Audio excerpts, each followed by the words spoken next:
Umarangkada na ang programa ng Department of Social Welfare and Development o DSWD na Walang Gutom Program matapos ang regional launching at first food redemption na isinagawa sa City Sports Complex sa lungsod ng Irigan nitong Huwebes, July 18. Humigit kumulang 174 na benepisyaryo ng lungsod na tinukoy ng listahan ng 3 ang dumalo at naging bahagi ng paglulunsad ng programa. Dito nagkaroon ng pagkakataon ang mga benepisyaryo na makakuha ng masusustansyang produkto sa pamamagitan ng Electronic Benefit Transfer o EBT cards na preloaded ng 3,000 pesos. Maaari nilang gastahin ang laman nito sa mga gulay, mga prutas, bigas at iba pang produkto. Ayon kay DSWD Region 5 Promotive Services Division Chief Jerly Avila, sa ganitong paraan aniya ay masisiguro na ginagasta ng mga benepisyaryo ang ibinibigay sa kanila ng pamahalaan sa pagkain na mapapakinabangan at ikalulusog ng kanilang pamilya.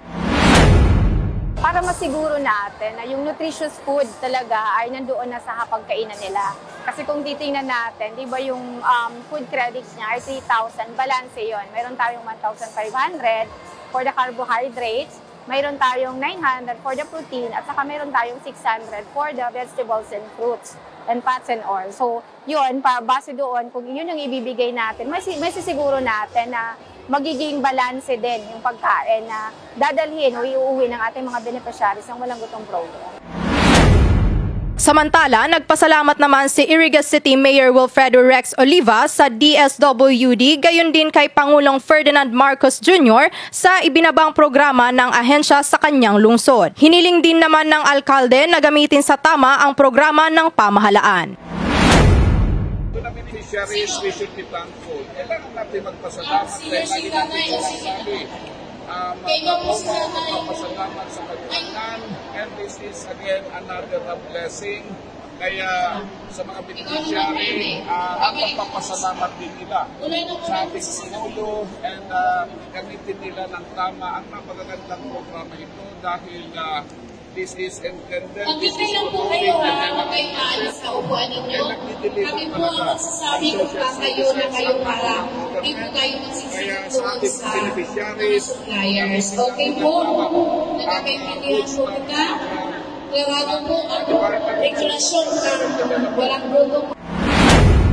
Positibo naman ang naging tugon ng mga benepisyaryo ng programa, lalo't produkto aniya ang kanilang natanggap. Mas maganda aniya ito kumpara sa cash assistance.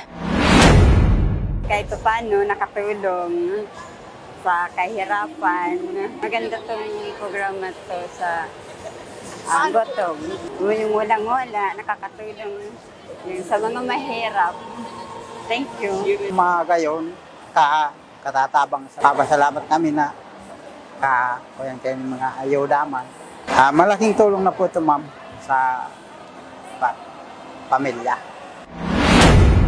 Ang nasabing programa ay unang parte pa lamang ng proyekto sa lungsod at inaasahang magpapatuloy sa Agosto upang mabigyan naman ng pagkakataon ang iba pang kabilang sa 676 na kabuuang bilang ng beneficiaries sa Irigan na ma-avail ang naturang benepisyo. Kasabay nito ang regional launching at first food redemption sa 10 rehiyon sa Pilipinas kung saan nagkaroon ng pagkakataon ang mga kabilang sa bottom 1 million households sa listahanan na mag-avail sa mga accredited at partner retailers ng DSWD. Para sa 96.7 Rinconada News FM, Carol Tirao, nagbabalita ng tapat, naglilingkod ng